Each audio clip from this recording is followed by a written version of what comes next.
रामू भाई, लोग कहते हैं आपके समोसे में नशा है। ऐसा क्या मिलाते हो भाई? साहब, नशा मसालों का नहीं, ताजगी का है। बाजार में लोग कल के उबले आलू आज इस्तेमाल करते हैं, पर मेरे यहाँ आलू खेत से सीधा कढ़ाई में आता है। प्यार से खिलाता हूँ, इसीलिए दिल को लगता है। हाइजीन का क्या भाई? रोड किनारे धूल उड़ रही है और तुम समोसे तल रहे हो। साहब, इस धूल से बचाने के लिए मैंने ये कांच का बॉक्स लगवाया है।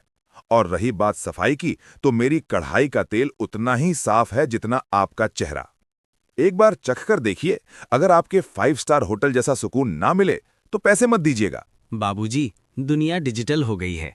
आप अभी भी वही पुराने हाथ से कूटे मसाले इस्तेमाल कर रहे हैं। मशीन लाइए, काम जल्दी होगा। बेटा, मशीन समोसा तो बना सकती है, पर स्वाद नहीं। हाथ से जब मसाला कूटता हूँ तो उसमें मेहनत का पसीना और बरसों का तजुर्बा मिलता है। स्वाद मशीनों में नहीं, इंसान की नीयत में होता है। पड़ोसी दुकानदार: रामू, तुम्हारी दुकान के चक्कर में मेरी चाट नहीं बिक रही। क्या जादू कर दिया है लोगों पर? रामू: सेठ जी, जादू कुछ नहीं है।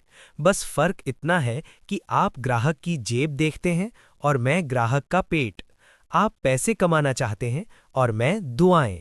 जिस दिन आप मसालों में मिलावट छोड़ देंगे, आपकी दुकान पर भी भीड़ लग जाए। पत्रकार: रामू जी, आज आपके पास 10 आउटलेट्स हैं। आपकी इस भारी सफलता का राज क्या है? मेरी सफलता का राज मेरी वो पुरानी लोहे की कढ़ाई है। उसने मुझे सिखाया कि जब तक खुद आग में नहीं तपोगे, तब तक दूसरों का मुंह मीठा नहीं कर पाओगे।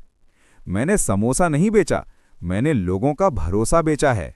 गरीब बच्चा: काका, बहुत भूख लगी है, पर पैसे नहीं हैं। पैसे जेब के लिए होते हैं बेटा, पेट के लिए नहीं। जा खा ले। जब बड़ा होकर कमाने लगे तब किसी और भूखे को खिला देना, मेरा हिसाब चुकता हो जाएगा। रामू के ठेले के सामने बर्गर हब खुल चुका है। रामू हाथ पर हाथ धरे बैठा है। बाबूजी, सामने देखिए, उन्होंने समोसे के दाम आधे कर दिए हैं। हमारा एक समोसा 15 का है, वो 10 में 2 दे रहे हैं। हमें भी रेट गिराना होगा। बेटा, रेट गिराने के लिए मुझे क्वालिटी गिरानी होगी। क्या तू चाहता है कि मैं घटिया तेल का इस्तेमाल शुरू कर दूं?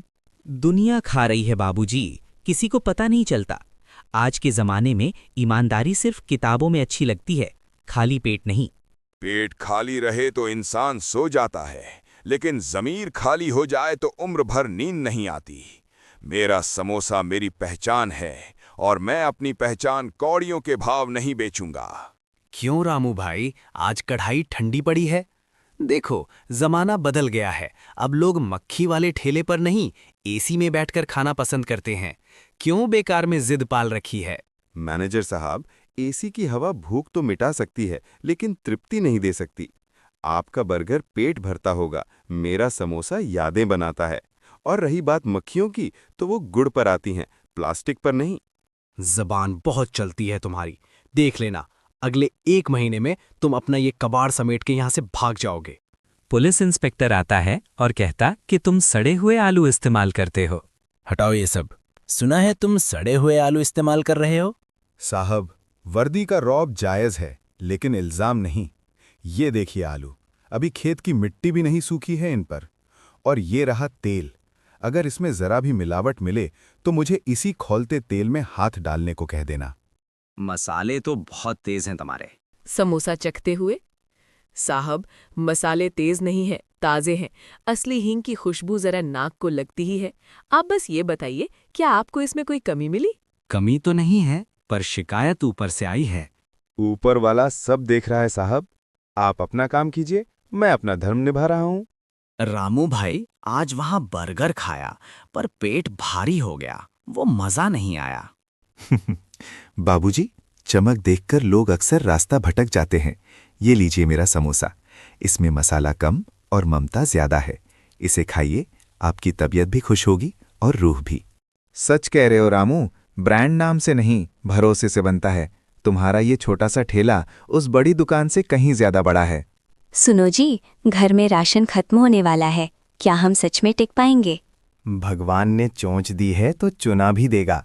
आज भले ही भीड़ कम है, लेकिन जो आ रहे हैं वो दुआ देकर जा रहे हैं। याद रखना, असली सोने को आग में तपना ही पड़ता है, तभी उसकी चमक निखरती है।